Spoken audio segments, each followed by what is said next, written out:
Are you a business looking for a fresh new way to reach potential customers?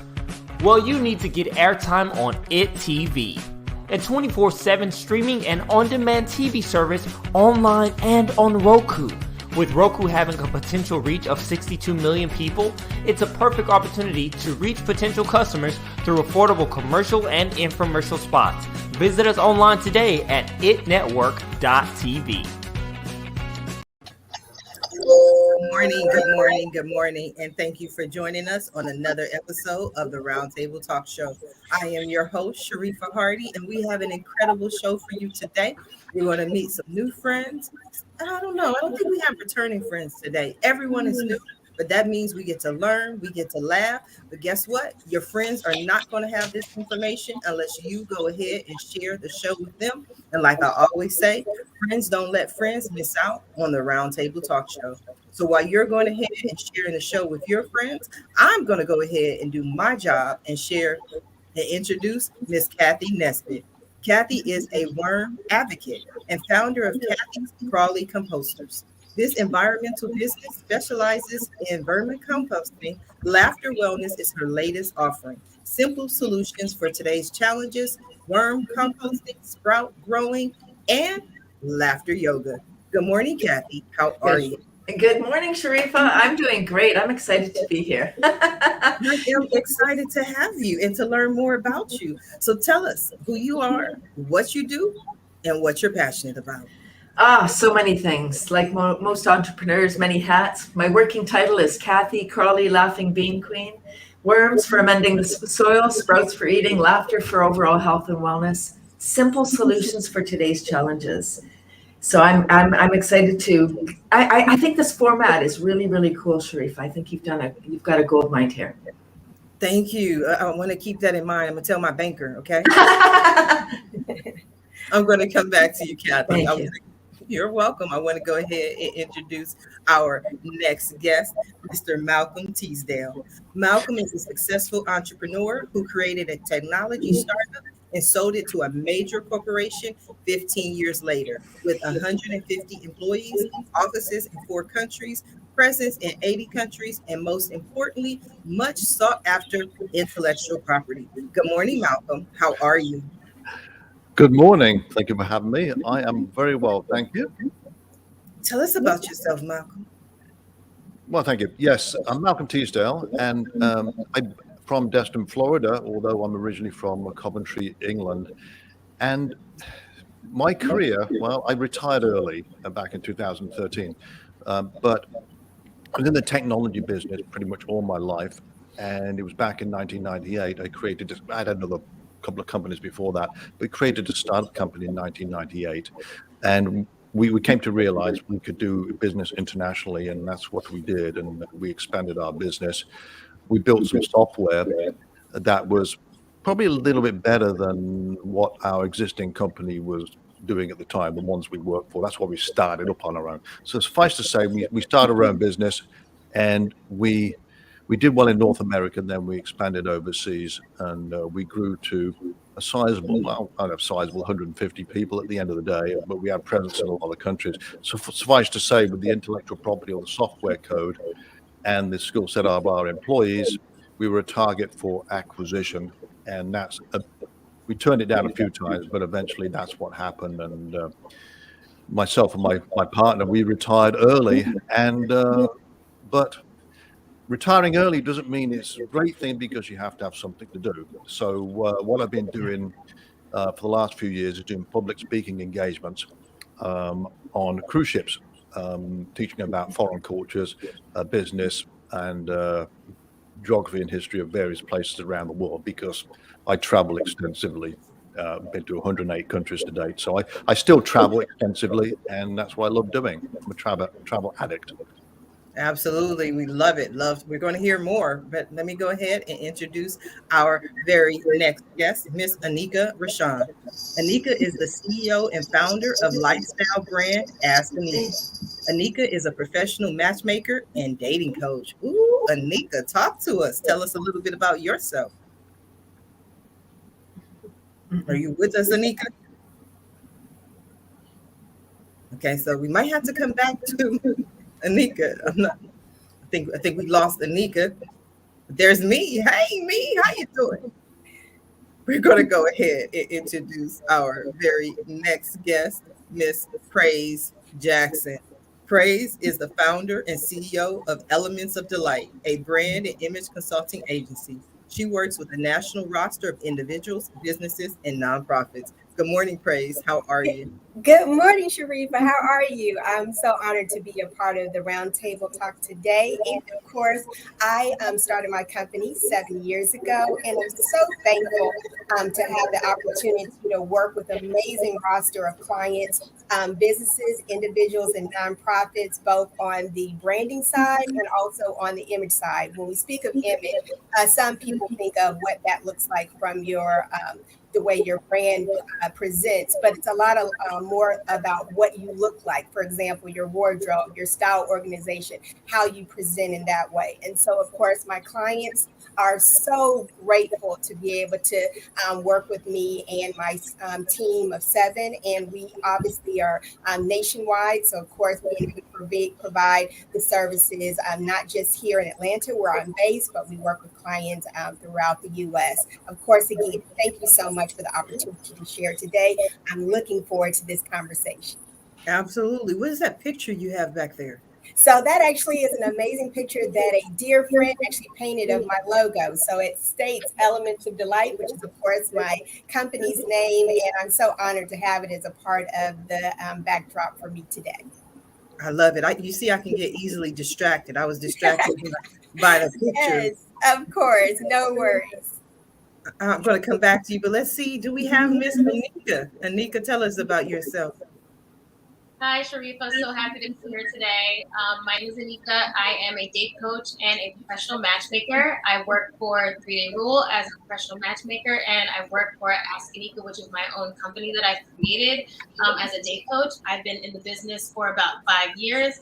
And the unique thing about me is that, a lot of matchmakers and date coaches, they actually do live and reside where they work, but I actually am a digital nomad who is also a matchmaker. So I travel the world and I also help people find love. So that's kind of what I do in a nutshell. So excited to be at the Roundtable Talk today and chat with everybody on the panel. Okay, we're going to learn a little bit more about you, but I want to go ahead and introduce my next guest, Miss Sheila Duncan. Sheila is the co-creator of a global children's character made here in America named Trouble the Dog. Trouble comforts kids and inspires them to help other kids. Good morning, Sheila. How are you? Well, good morning, Sharifah. Thank you so much for having me today. Yes, I am the co-creator of this little puppy named Trouble. He came to be one winter's night right here in my home after many cancer losses in my family. My niece was here. She was 12 years old, and she was just doodling at my coffee table. And the St. Jude Telethon came on, and I'll never forget it. She looked up and she said, I have to help those kids. Like one of those divinely inspired moments you hear about. She instantly drew a dog. She said his name was going to be Trouble. And he was going to help kids, comfort kids. And that's exactly what's happening. We've brought him all over the world as a plush character and as 3 different children's books. And so we're working on hopefully turning him into a cartoon next. So it's been quite a journey. I love it. That's what I said earlier. I said I knew I had a returning guest. And I tell people all the time, that would be me. But I'm not wrong. So yes, you were here before, but you were in a different place. You had items around you, different stuffed animals, I think.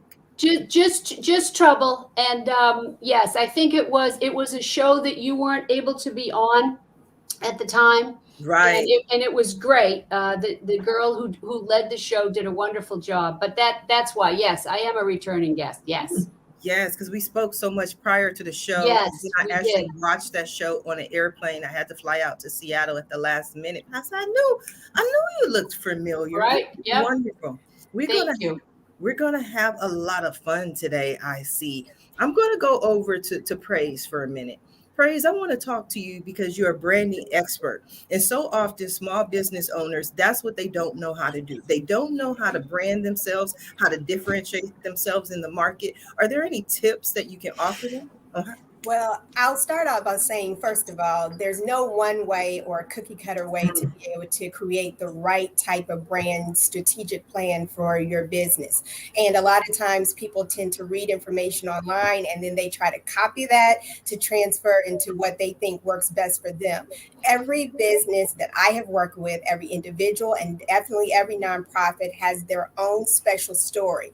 And so the most important thing is to be able to capture that through a specific understanding of what is your audience and how you want to be able to attract that type of clientele or again that type of audience. So one of the things I would say is working on building a digital footprint. And a lot of times that could be through a blog opportunity, through interviews that you're able to be a part of, and even like the opportunity we have here, setting up a way for people to get to know you outside of a website and social media. Both of those are valuable, but I will tell you, you have to be able to be willing to go and invest in other ways outside of those two specific platforms. Additionally, I recommend, and this is something that Elements of Delight does with our clients, is put together a one-sheeter. And the one-sheeter can include your logo, a photo of yourself, maybe images that represent what your brand or your company and business or nonprofit is representative of. And it will have all of your social media, your website, and all of the different, and a brief bio again that will allow you to be able to showcase what you have to offer. That is, of course, sent out in an email that was very well composed. And a lot of my clients tend to have, we have a lot of success with clients doing that. Thank you, Praise. Now, Cathy, you over here, for instance, I'm sure you have no problem standing out. You have worms and laughter yoga. How does this all work together? Right, I know. I was questioning that for a long time. I started with worms. I have a solution for all this garbage that we're creating. Indoor composting with worms. Not everybody wants what I have, right? We don't buy what we need. We buy what we want. And I thought this is a great solution. I thought I just would power through and tell people how much they needed it. So I have no challenge with standing up and getting noticed. I realized that I was getting judged a lot. And as a super sensitive entity, I was like, oh, this is hard. Why am I standing out for this? Like asking people to put worms in their house. And then, but as something that we really need, I really believed in what I was doing. And then I was introduced to laughter a few years into what I was doing. And I don't do yoga, by the way. It's just laughing. It's laughter exercises. And and so the laughter and the worms. So now I get them laughing first. And then I say, oh, by the way, I have worms too. And you can have them too. Right? Because people buy from who they know, like, and trust. If I come to them and say, you need to have worms, and I have big energy. So I would kind of be scaring people with my message, like, because I believe I have world hunger solved. So it's big. Wow. And the laughter kept me in it, has helped me stay in my worm business. Wow, that's interesting. Anika, I want to ask you though, when you decided that you wanted to be a digital nomad who helps people with their love life, what did people say? Well, I think I've always been someone who has loved to give advice or be an advisor in one way, shape, or form. And I'm a true romantic, and I've been that way from ever since I can imagine or remember. So for me, I'm not surprised. I kind of found my way into this profession, and then being a digital nomad. I come from a family of travelers, musicians, people who have always been very worldly. So for me, it's very second nature. So it's kind of like the love for what I like to do, and the lifestyle I'm used to kind of found its way together, and that's kind of how I ended up being a traveling matchmaker. Wow, but did that start with one particular relationship, or did you match a couple of people up and were like, you know what, I'm kind of good at this? Well, it actually started because I used to work in events. I used to work in public relations, and as much as I loved those things, I was looking for something that was a little bit more client facing. And I actually was approached by a matchmaking company And when I started working for them, it was more so, it was very tech based. And I was, I did it for a few years, and then I ended up going back into marketing. And then I actually ended up working with a boutique company that reached out to me that said that they had more of a holistic approach to how they go about matchmaking, and how it's a little bit more about like the consumer and the client, and it's less about just kind of getting numbers out there, and really about trying to help people find love. And at that point in my life, I was looking for something that had more purpose, and I've been with the company since, and I'm so proud of it. And since working with them, I decided to kind of do my own thing as well on the side, which was the date coaching. And it's all I needed. With COVID, you really just need internet, and you can do all meetings virtually. So that's kind of how I was able to kind of wrap my career up with like my lifestyle of being a traveler as well. Well, you definitely look like you're having fun. I'm gonna have to have you do some matchmaking for me. Let me come back to you for a minute. You over there laughing. Do you do laughter yoga? I mean, I've never done laughter yoga before, but honestly, like when I heard that from Cathy, I was like, wow, that sounds very interesting. And when she was laughing, it made me laugh. And I know laughing is just something that almost like brings like positivity and energy into your life. So, I mean, I'm curious to hear more about like what does laughter, or what does laughter exercises, what does that actually do? What does that entail? So maybe I can use that with my clients to make them more positive during the dating season. Cathy, that question was for you. That was hilarious. I was thinking when Anika introduced herself as the digital nomad, after Malcolm said he was addicted to travel and goes on cruises, I was like, I see a partnership there somehow. Dating, cruises, and now laughter yoga. Maybe we'll be a trio. We got to add some more people in, because Praise is going to brand the whole thing, and then we're going to give back to Trouble the dog. So you got to do everybody. Trouble's coming with us for sure. So the question that Anika asked for you, Cathy, is what does laughter yoga do? What are some of the laughter exercise? What does it do? Thank you. That's beautiful, because so laughter yoga is not about fancy pants or poses. It's intentional laughter exercises. It's the 26th anniversary. It's started by a medical doctor in India, Madan Kataria. And so it's a series of like clapping and chanting, like ho, ho, ha, ha, ha. And that's how you do it, the ho, ho, ha, ha, ha? Yeah, you actually do ho, ho, ha, ha, ha. And that's for us to get into it. You do it like that?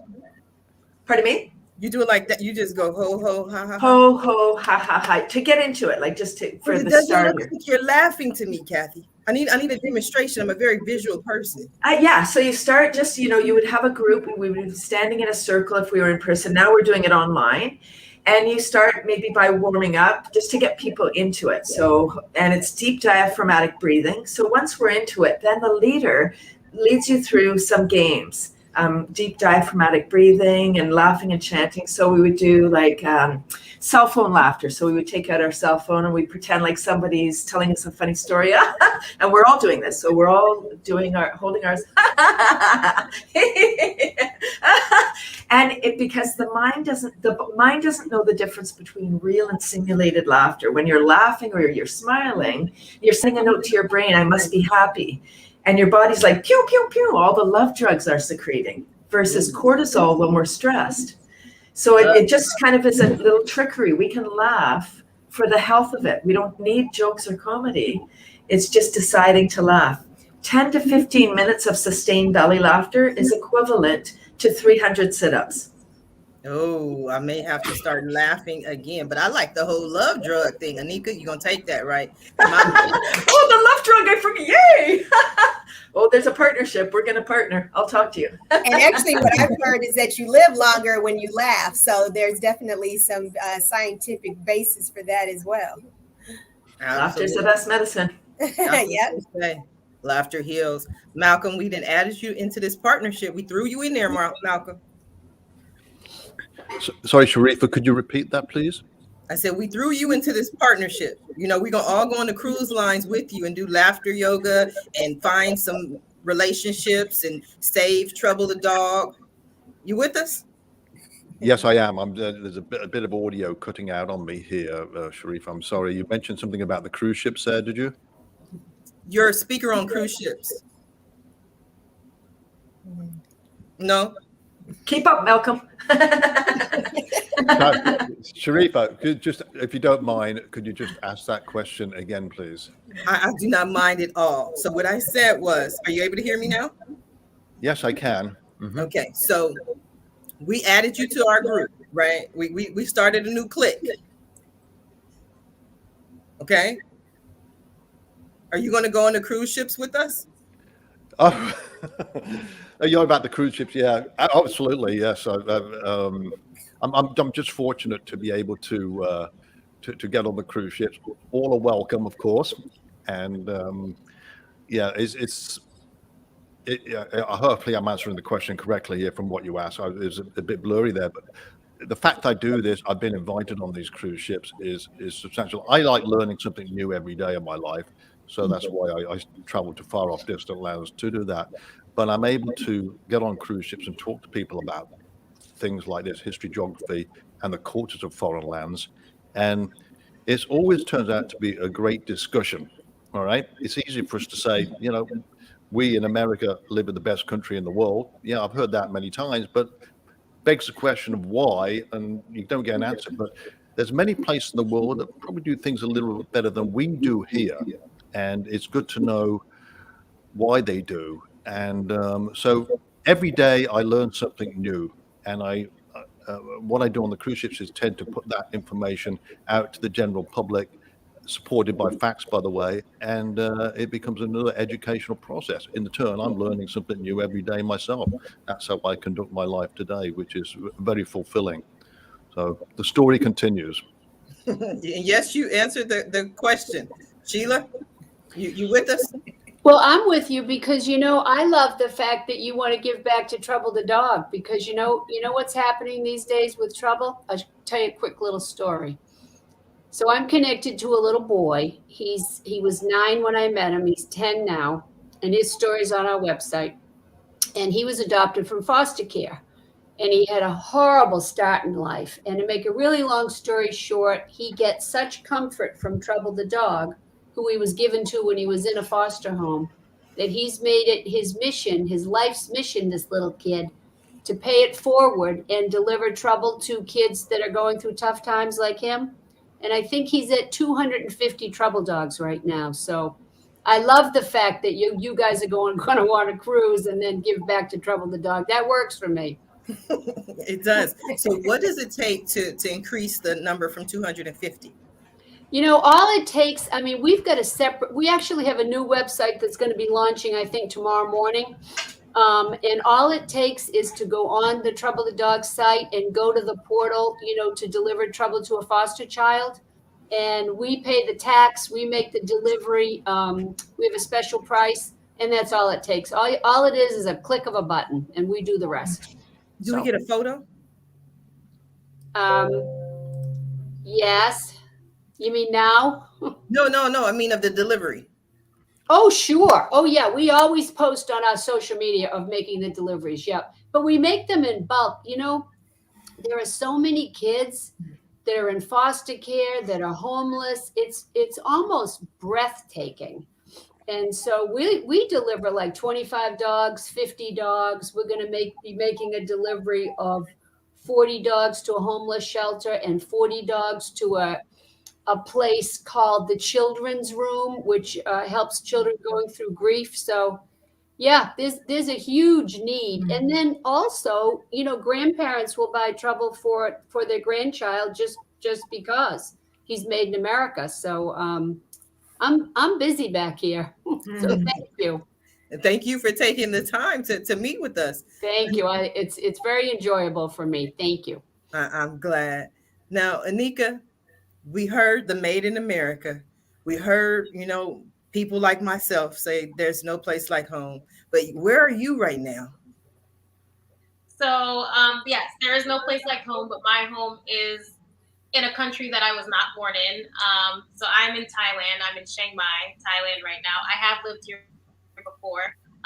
So this is actually me coming back, not me moving for the first time. And I love living in Asia. I love the change of culture. And while I do, of course, love the United States as me being an American citizen, I, definitely have been a person who's learned to just like love just like the differences in people and different backgrounds, and there's no other way to really fully immerse yourself in that other than like move somewhere. So that's kind of what I did. Is matchmaking the same all over the world? Because I mean, different cultures have different, I don't want to say belief systems, but Americans to me are more freer. Yeah, so I wanted to clear that up because I think that, a lot of people think like me being a traveling matchmaker means that wherever I'm traveling to, I'm matchmaking people in that location. So that's actually not the case. All my clients are based in the United States. So I have clients in California, in New York, in DC, in Philadelphia.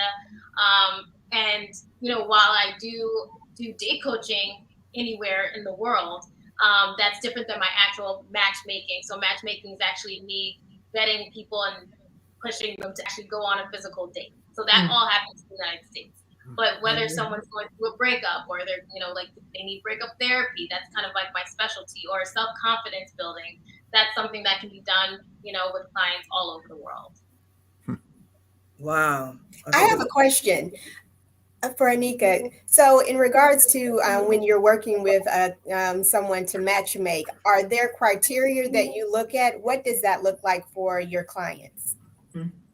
Yes. So when we, are going through the whole process of finding a potential match, of course, there's so many things, we're dealing with people's love lives here. These are their partners that they want to be married to and, have a future with. So we ask them every single thing you would want to know about your potential partner, from, background to education, how much money they make, how they describe themselves, what's their family life like, their social life, why they feel like they're single. Tell us about your previous relationships.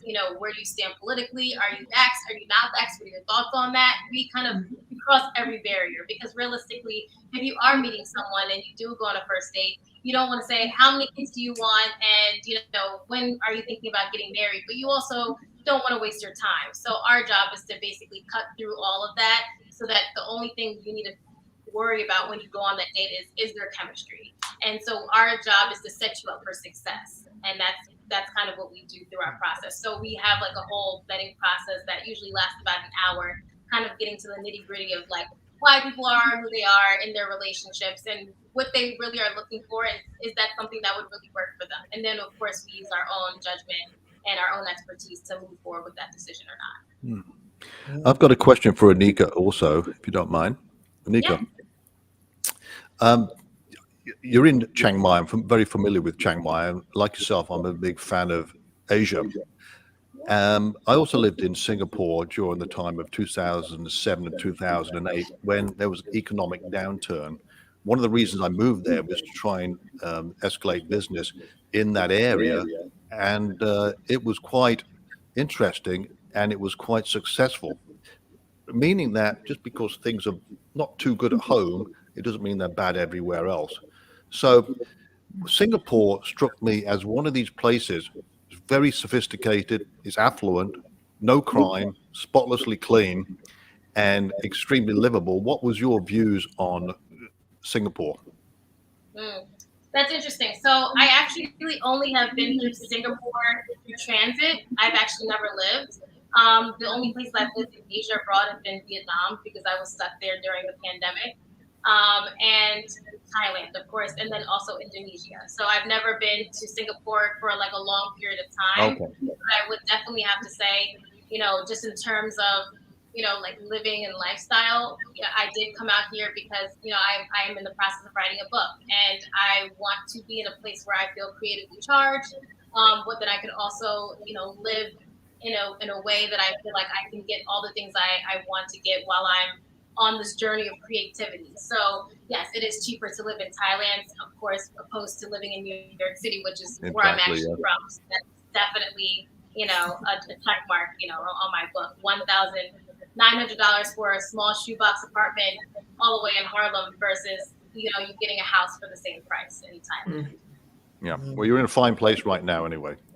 Absolutely. We have so many more questions. We are going to stop now for a brief commercial break, and we'll be right back.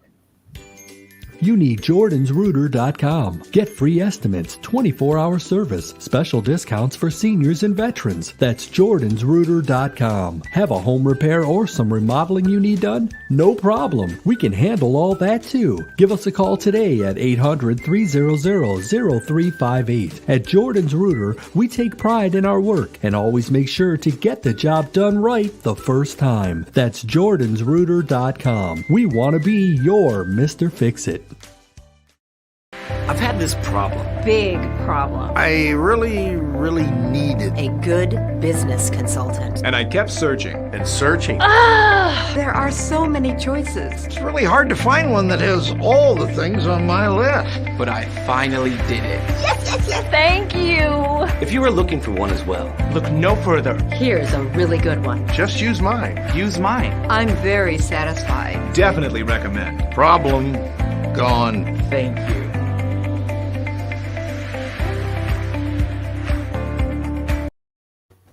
If you are just now tuning in to the Roundtable Talk Show, you have missed the first 30 minutes of the show. You definitely want to watch it from the beginning in the archives. Now I'm going to go over to you for a minute, Praise. You know, one of the things I do as a business consultant is I meet with a new client. I always see the possibility. I always see what I could do with that company. As a branding expert, looking at our guests on the panel today, do certain things pop out to you as far as you're like, oh my God, I could do this or do that with this company? So, good question. Yes. One of the things I will say is that I not only do this as a business, but I actually believe it's my purpose. And so because it's my purpose, that's obviously something that starts from within. So generally, when I'm meeting with a client, I can immediately feel there are things as they're sharing. I generally do what is called an audit of their business or their brand that allows me to be able to see where they are and then where they're wanting to go. And so it makes it very easy because I feel this is purpose work for me. I'm able to get to the heart of the matter about what my recommendations are and how I feel they would best suit the client to be able to move forward and find the success that they're looking for. It's amazing how many brands are out there that are trying to be all things to everyone and a one-stop shop when it comes down to providing and trying to accommodate what is needed for their brand. And what I've learned is the most successful brands have first decided that they want to be able to seek out help. So help is needed and they recognize that. And then they go about the process of being able to find the right people, hopefully in my company and even others, to be able to support helping them to get there. What did you think of Trouble the Dog? You know what? I actually think it's an amazing idea. And truth be told, I actually have recently experienced the loss of three family members, but two close relatives as a result of cancer. And so being able to have had possibly something for some of my younger and even some of my older relatives to be able to use to comfort them during that period of time would have been amazing. So I think that the idea is a great one. And I think being able to just expand it so that more people know about the opportunity and how to be able to use the dog and the value of what it brings in the support and comfort, I think which would be great. Thank you. Receive that feedback, Sheila? What do you? Absolutely, yes, yeah, absolutely. I'm really grateful for all the people that are around me who have stepped up to help because, you know, when I started this, I mean, I don't have children. I didn't know anything about plush animals or children's books or, you know, manufacturing here in this country. So I'm really grateful, and I'm always open to feedback because you know what, you can't move forward if you don't listen to other people. So thank you for that, Praise. Oh, you're welcome. I have a question for Praise. When you are working with clients and you are trying to manage expectations in terms of what you actually can do for them, how do you go about doing that? Do you base that off of the success they've had in the past, or I guess the success that your personal team can bring them? Like how are you able to manage expectations of how much success you can actually bring them while, if they decide to work with you? That's a really good question. So I'll tell you that there is a process. So the process is, as I stated, I'll meet with a potential client and we'll do a introductory walkthrough of where their brand currently is and be able to audit, being able to see whatever collateral, their social media, their website, any other interviews or anything that they have already put out. From that, I will be able to assess based on also what they have stated their goals are and where they're trying to get their brand to, what is working, and then obviously those things that need to be addressed to be able to actually get them to that level. Sometimes that does mean an overhaul, and that's pretty significant, but sometimes it's very minimal changes that need to be made. And of course, the addition of a couple of things just to make sure that the ability to be able to be showcased and to be seen with a broader audience, a lot of times is the thing that they're missing. And so my team supports being able to help them with that. I would say the other thing to be able to support a lot of times in evaluating what a client or a potential client would need would also be the understanding that sometimes where they want to go, or the things that they've already done, they've invested in the wrong way. And so a lot of times, just because you put money into something, which a lot of times people do, does not mean that you're going to get the type of results or the outcome that you're wanting. So a lot of times it means being able to look at what is being done and then be able to decide whether for your particular brand, whether what fits and what does not. And when it doesn't fit, we kind of push that to the side, and then we start to readjust and focus on the things that will help you to get to where you need to go. Interesting. Praise, I got a quick question for you with regards to social media. There is a lot of noise out there today in social media.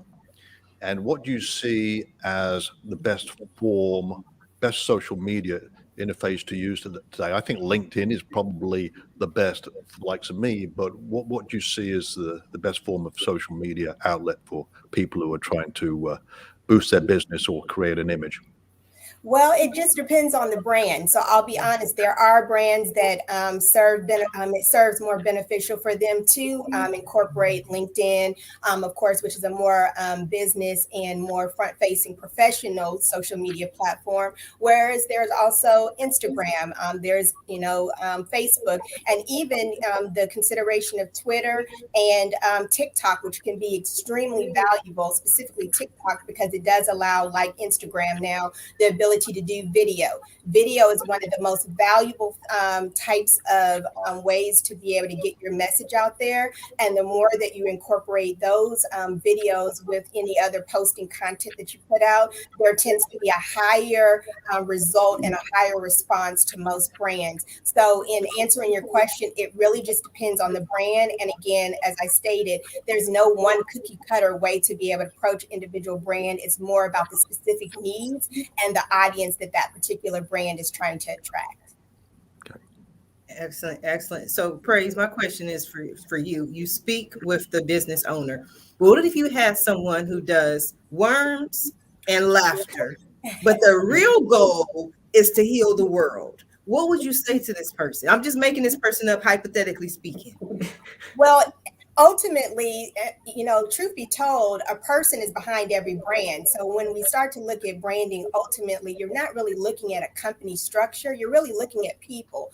And people is really what sells the story and sells the idea of any brand that you find is successful.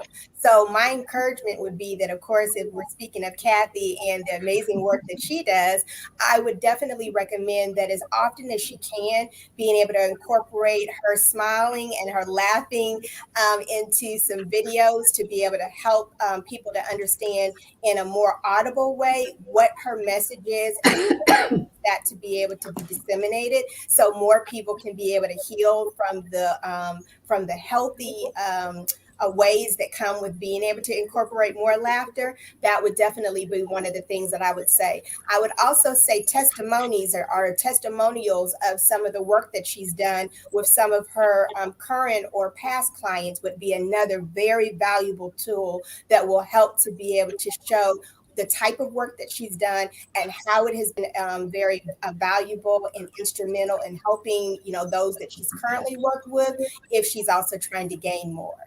Yeah, absolutely. Kathy, you're my hypothetical person today. What are your thoughts on what Ms. Cody had to say? I love being the hypothetical. Thank you.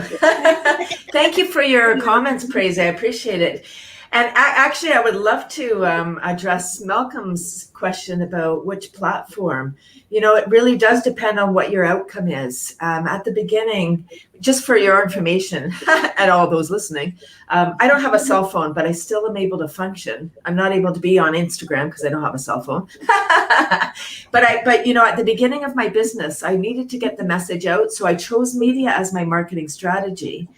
And so I created a Twitter account because journalists are hanging out on Twitter. It's real-time news. So I started following the journalists that I wanted to write about me or to report about me, and, just created a relationship with them. And I had tremendous success on Twitter, even without technology, even without mobile technology. Very cool.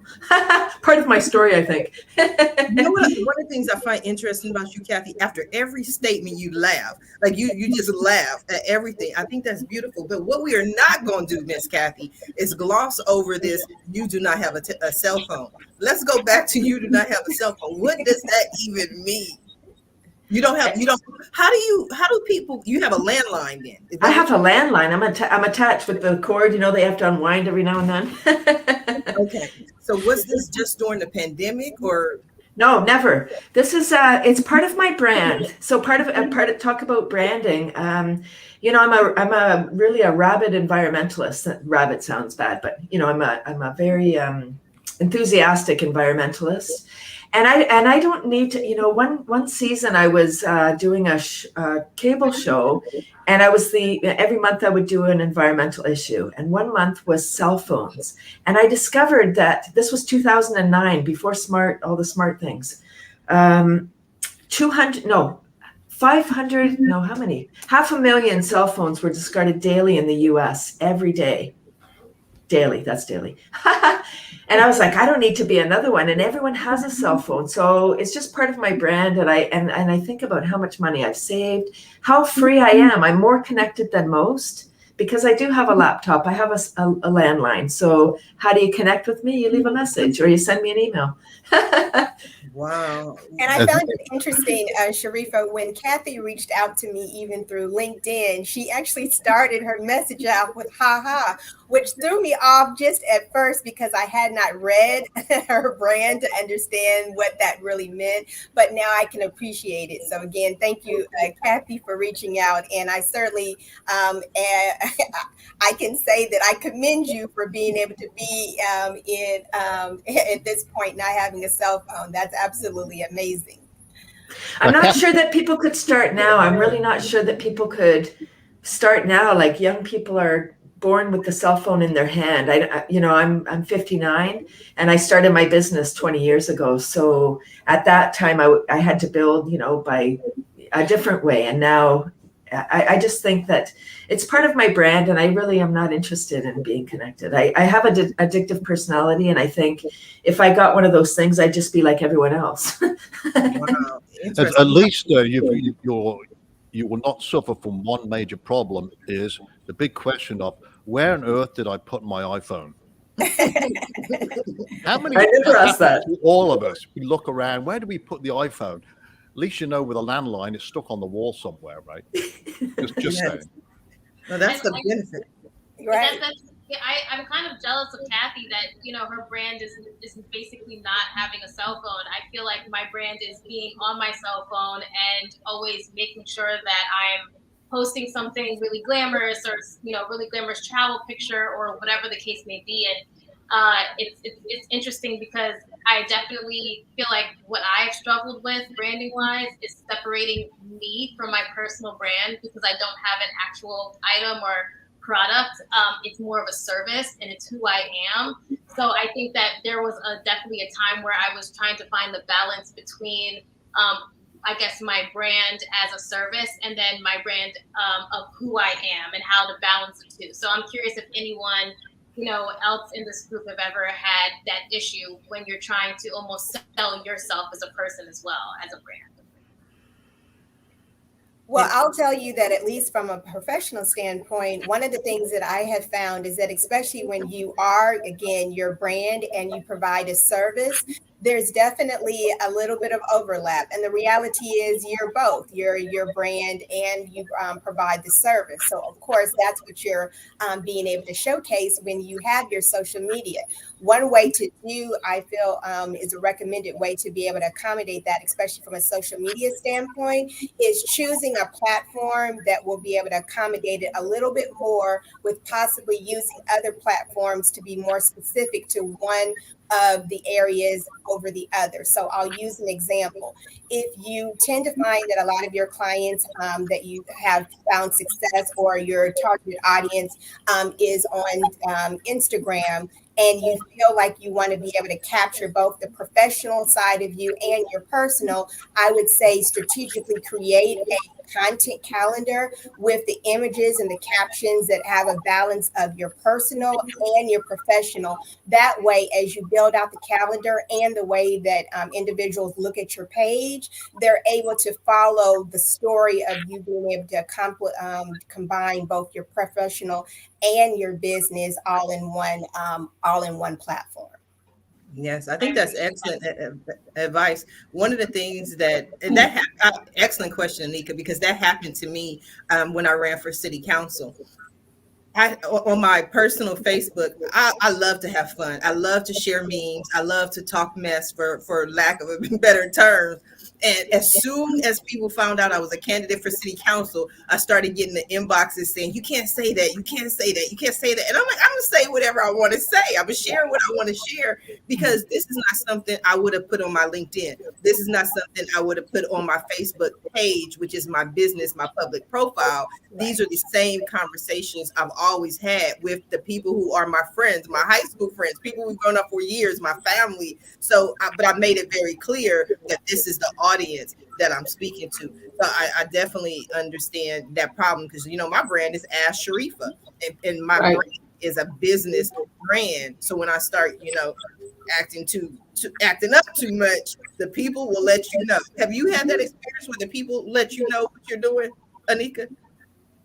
Oh yeah, I definitely have had that happen before. I have a very interesting background. I've also been on reality TV, so I have a very mix of people who do follow me on social media, and I try to monitor it very well. But it's a mix of people who watch reality TV mixed with people who are clients or potential clients, mixed with people who want to work with me with partnerships and branding. So, and then family. So it's but then also people that I may be dating. So it's trying to basically balance it all. I think that one thing that I have done, I've made a second Instagram that's more geared towards my work. And it definitely is hard to try to move a lot of people in that direction to the new Instagram. I'm trying to build that out. Because I definitely have a main one, but I've definitely had people before, say oh, you have to post this, or, you shouldn't be posting this, or you should post more content like this, whatever the case may be. But what I've realized is that, I am unapologetically me and who I am. And, I come who, exactly how I here at work. And the way I kind of go about it is I also utilize a lot of the different things that these different platforms have for people who do want a more private situation. So you can make a private Instagram. You can have a close friends option on Instagram if you do want to share stuff, and you happen to have a lot of eyes on you, but you want to have only a select group. So there are options. It's just about, I think, taking the time to figure out and utilize what works best for you. And that's kind of what I've discovered over the last few years. And one other recommendation that I can make is also the fact that a lot of times using your stories for things that are, more personal, that don't stay on your page, is another way to be able to benefit from having, the content out there, but maybe not having it permanently on your page, because as you know, the story is only for a 24-hour period of time. And I do think that a lot of times there's value in, with any brand, especially one that's a person, that is with the brand for the people that are following you to be able to see that you're a real person. So it does have a value, but it's just how you go about it. So utilizing your stories more, especially for images of things that you may not want permanently on your page, may be another good recommendation, especially for Instagram. Yeah, appreciate that, Grace. Absolutely. How do you work your social media, Malcolm? Social media. I use social media, but I'm not over convinced. Yes, I do have a Facebook account. I have a Twitter account, Instagram, which I'm pretty lame at, to be honest with you. But LinkedIn, I focus on. But that's about it, really. I could be better. I could be a lot better. The reason that I do that, if people encourage me to, yeah, you'll use social media a lot more. Yes, I sell books, but I've never actively marketed them because I've been giving them away for years. But someone said, you need to start doing this. And so I'm trying to learn the process the best I can. And it's working a little bit, but not enough. So I would say with social media, I'm probably a bit old school, and I've got a little bit to learn. LinkedIn, as I said before, is probably more beneficial to me. So it's a work in progress for me. That was an unasked question for you, Praise. I was just going to say, I have a recommendation. So I think, Malcolm, you would be an example of someone that I would highly recommend using a service to be able to support, especially if you're wanting to sell the books. Obviously, if you want to give them away, I mean, that would definitely be, you doing it the way you're currently doing it. Yeah. But I think that there's value in the investment that you made in creating those books for you to be able to have a broader bandwidth and having more people who are going to support you, but support you monetarily. And of course, not certain what your situation is, but having a company or business that allows supporting you from a branding and marketing standpoint can exponentially help your the goals that I'm thinking, what you sound like, be able to take what you've already accomplished to the next level. And obviously, it's all about what your preference and what your desires are. But I can tell you this, where you are, there's no question that a conversation, if, for example, you were working with my agency, there would be some work to be done. But I can assure you that the things that you're, the efforts that we would be working together on, there's no question you would see a great difference in, being able to sell some books and definitely get the word out more. Yeah, I touched the surface actually on this, and I get approached by agencies quite often.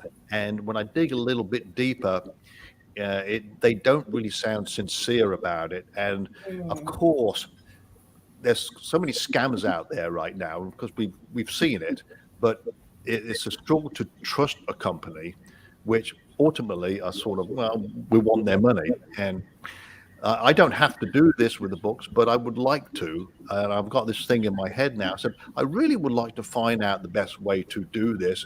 And so I agree with you. Yeah, an agency or a company specializing in marketing books via social media or whatever way they do it seems something that I should really seriously consider. So you can trust praise. And I was going to say the same thing. Yeah, it's really about you being able to be open enough also for your own story. Because again, if you're writing a book or you're writing books, at the end of it, it's really about how people are able to connect with who you are. Because most people don't just pick up a book and they don't have any idea of any understanding about the author. And so my encouragement would be, if I had to say, for example, if I started working with you, us being able to dive into what you want them to know and how front facing you're willing to be first, and then we would start to support that within the dynamics of the strategies to be able to get your book out there and anything else that you're trying to get your audience to be able to benefit from. Yeah, I agree. My mother, let me blame her a little bit, because she said, Malcolm, write a book. And I said, why? And she passed away many years ago, by the way. And she said, so document all the stuff you do and all the stuff you did. So when you're old and decrepit and you can read this book and look back on what you did with your life. And I thought, well, that's an excellent idea, because people keep videos around, photographs around, but they don't keep words around. It's something you can pass down. So that was the thought there. So yes, I could be lying on my deathbed. They're ready to pull the plug. I could read one of my books and think, who is that guy?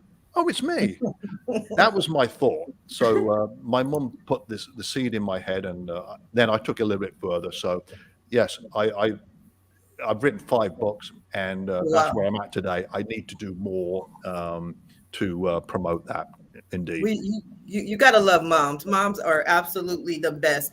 I'll say, because we are running out of time a little bit. So I just want to say this real quick to you, Malcolm. First of all, we all agree praise is amazing. So if you want to have a consultation or work with anyone, I definitely would recommend sitting down and speaking with praise. But one of the things that I often tell people, and this is my philosophy, the world according to Sharifah Hardie, is don't try to be all things to all people at all times. Find what works for you. If LinkedIn works for you and it's working and you are selling books, then I would focus my time and my energy on LinkedIn.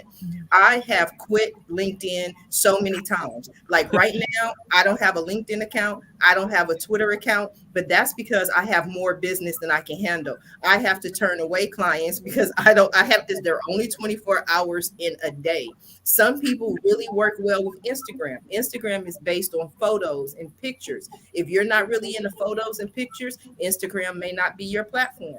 Twitter is based on words. It was created with the philosophy that if you don't know what you're saying in 140 characters or less, you don't know what you're talking about. So find what works.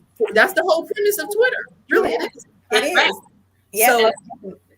So find what my advice would be to find what works for you. Now we are coming down to the last few minutes of the show. And what I love to do at the end of every show is just simply allow my guests the opportunity to speak directly to the audience, to everyone who is watching this show live, as well as everyone who is watching in the archives, and let them know what you want them to take away from your appearance here today. And again, we're running out of time, but I do want to go ahead and start with you, Ms. Sheila. I would just like to say to the audience, if you know someone who needs a hug, please visit us at troublethedog.com. You'll see what we're all about. You'll see that we have a magical little character who's made right here in America, and you can reach out to me personally at any time. And I very much appreciate being on this show. Thank you, Sharifah. Thank you. It was a pleasure to finally meet you. Ms. Cathy. Thank you. Yes. So what a great panel. Thank you. This was a great discussion. I would like to invite everybody to my free Tuesday Laughter Club. It's online, 30 minutes, super fun self-care. You can get there through cathysclub.com. I know I talked about worms and sprouts, but laughter is what we really need for today. Come and experience the magic of this beautiful medicine. Thank you, Sharifah. Thank you, Cathy. Miss Anika. Hi, guys. So yeah, if you need worms, if you need, bugs, clearly we all got you covered. We got you branding covered. We got you covered with the dog. I've got you covered with dating. So if you need a date or if you need date coaching, come to AskAnika.com. I can talk to you about matchmaking or date coaching. I specialize with breakup therapy. And if you just also want to see some really cool travel pictures, you can also follow me on Instagram at Anika Rashaun. And yeah, thank you very much. I'm so happy that I was able to be on this amazing panel, and I appreciate being at the roundtable. Appreciate you. You're going to have to come back because you keep mentioning that breakup therapy. And I wanted to ask, we just went in different directions. I need to know about this breakup therapy. Go to AskSharifah.com, grab you another seat, come back because I need to learn more. Malcolm, what do you have for us? This is my recommendation. It goes back to the business world because my company was successful international business. There's no reason why any small businesses can't expand into the international market. It'll be very fulfilling for you. One thing you do, though, or you should do, is learn. If you're going to try and do business in Asia, South America, Europe, learn a bit about the country's culture and history.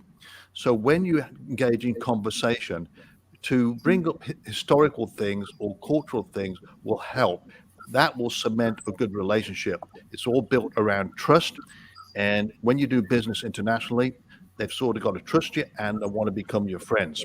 Okay. So my advice is learn a bit about the place you're trying to do business with. It will go a long way for you to become successful in international markets. Thank you, Malcolm. Definitely appreciate you. Miss Praise, go ahead and take us on out. Yes, and of course, thank you to you, Sharifah, for so much for having me and the other guests on your show. Again, my website is elementsofdelight.com, and please feel free to go on my website. And if you subscribe, the first two individuals who go on my website and subscribe to my email list, I will actually be giving away a 45-minute consultation, introductory consultation. So again, thank you so much. My services are branding and image consulting, and so I look forward to hearing from you. Thank you again. You are so welcome. I want to thank you all for being guests on today's episode of the Roundtable Talk Show. And I especially want to thank everyone who tuned in to watch this show live, as well as everyone who is watching in the archives. We definitely appreciate your support. I appreciate you watching the show. I appreciate you sharing the show. But please visit our guests, support our guests, pick up a copy of Malcolm's book, find you a date over there with Anika. You definitely want to laugh, so go spend some time with Cathy. And there are people in need. So pick up Trouble the Dog. And if you need help with your business, your image, your brand, we're all going to have a consultation with Miss Praise.